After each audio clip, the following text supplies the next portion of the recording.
नमस्कार। चलिए, आज एक बहुत ही जरूरी सवाल पर सोचते हैं। हमारा पेट आखिर है क्या?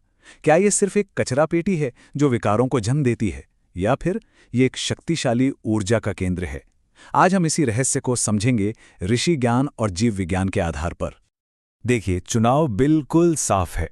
एक तरफ है कचरा पेटी वाला रास्ता जो सीधे रोग, आलस्य और तरह तरह के विकारों की ओर ले जाता है, और दूसरी तरफ है ऊर्जा केंद्र का मार्ग जो हमें शक्ति, स्फूर्ति और मजबूत स्वास्थ्य देता है।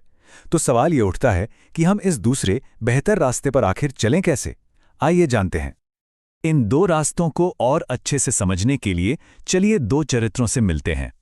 पहले हैं सेठ करोड़ीमल, जो भारी भोजन जल्दी जल्दी निगल जाते हैं और फिर हमेशा अपच और सूजन से परेशान रहते हैं। और दूसरे हैं मास्टर दीनानाथ, जो सचेत होकर खाते हैं, जिनकी जीवन शक्ति और ऊर्जा देखते ही बनती है। क्यों? क्योंकि वो एक खास सिस्टम का पालन करते हैं। और ये विषय इतना गंभीर क्यों है? क्योंकि एक चौंकाने वाला सच ये है कि 58 की आयु के आसपास 90% रोगों का जन्म हमारे पेट से ही होता है। जी हाँ, ये कोई कहावत नहीं है, बल्कि एक बहुत बड़ी चेतावनी है जिस पर हमें आज ही ध्यान देना होगा। तो इसका समाधान क्या है? इसकी शुरुआत होती है सबसे पहले और सबसे जरूरी सिस्टम से। एक ऐसा सिस्टम जो हमारे भोजन करने के तरीके से ही जुड़ा है। यही हमारे पाचन की असली नींव है। ये अमूल्य ज्ञान अखंड ज्योति के 1971 के अंक से आता है। दांतों का कार्य आंतों से ना कराएं। इसका सीधा सा मतलब है कि पाचन की शुरुआत पेट से नहीं, बल्कि हमारे मुंह से ही हो जाती है। जब हम भोजन को अच्छी तरह चबाते हैं तो अपनी आंतों का बोझ लगभग आधा कर देते हैं। तो सार ये है कि भोजन को निगलना नहीं है, उसे पीना है। हर एक कौर को कम से कम 32 बार चबाइए, जब तक वो पानी जैसा तरल न बन जाए। यही मास्टर दीनानाथ की ऊर्जा का रहस्य है, और यही हमारे पाचन का पहला और सबसे शक्तिशाली सिस्टम है। ठीक है, तो अब जब हमने ये जान लिया कि कैसे खाना है, तो चलिए दूसरे सिस्टम पर चलते हैं जो बताता है कि हमें क्या खाना चाहिए। इसका मूल सिद्धांत बहुत सरल है। सजीव भोजन से ही सजीव शरीर बनता है। आहार चिकित्सा पुस्तक का ये सूत्र बहुत गहरा है। सजीव भोजन मतलब फल, कच्ची सब्जियां, ये शरीर में प्राण शक्ति भरते हैं।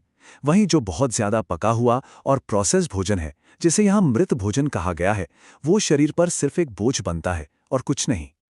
नियम बहुत ही सरल है। अपने भोजन का 50% हिस्सा सजीव रखिए, जैसे सलाद, फल और अंकुरित अनाज, और बाकी का 50% पका हुआ हो सकता है। आप यकीन मानिए, बस यही छोटा सा संतुलन आपके सुस्त पड़े पाचन तंत्र में नई जान फूंक सकता है। तो हमने कैसे और क्या खाना है ये तो समझ लिया। अब आता है तीसरा और उतना ही महत्वपूर्ण सिस्टम, जो ये बताता है कि कितना खाना है। ये मिताहार यानी संयम से खाने और उपवास के विज्ञान पर आधारित है। अखंड ज्योति के पुराने अंकों में भी ये साफ साफ बताया गया है। मिताहार यानी भूख से थोड़ा कम खाना लंबी आयु का आधार है, और सप्ताह में सिर्फ एक दिन का उपवास हमारे शरीर को अंदर से साफ करने का, उसे एक तरह से रीसेट करने का एक अद्भुत सिस्टम है। तो इस सिस्टम के दो एकदम सरल नियम हैं जो स्वास्थ्य का रहस्य खोलते हैं। पहला, हमेशा जितनी भूख है उससे थोड़ा कम खाएं ताकि शरीर पर कभी बोझ ना पड़े। और दूसरा, साप्ताहिक उपवास करें ताकि पाचन तंत्र को आराम मिले और शरीर की गहरी शुद्धि हो सके। तो चलिए इस पूरे ऊर्जा केंद्र सिस्टम को एक साथ देखते हैं। नियम 1, हर कौर 32 बार चबाएं। नियम 2, भोजन का 50% हिस्सा सजीव हो। नियम 3, भूख से हमेशा कम खाएं। और नियम 4, साप्ताहिक उपवास। यही वो 4 स्तंभ हैं जो पेट को कचरा पेटी से एक ऊर्जा केंद्र में बदल देंगे। देखिए, इस ज्ञान को समझना तो पहला कदम था। असली काम तो अब शुरू होता है। अब समय है इस जानकारी को आदत में बदलने का। अब समय है एक सिस्टम बनाने का, बहाने बनाने का नहीं। और ये बदलाव एक यज्ञ की तरह है। इसमें आपको अपनी पुरानी खराब आदतों की आहुति देनी होगी।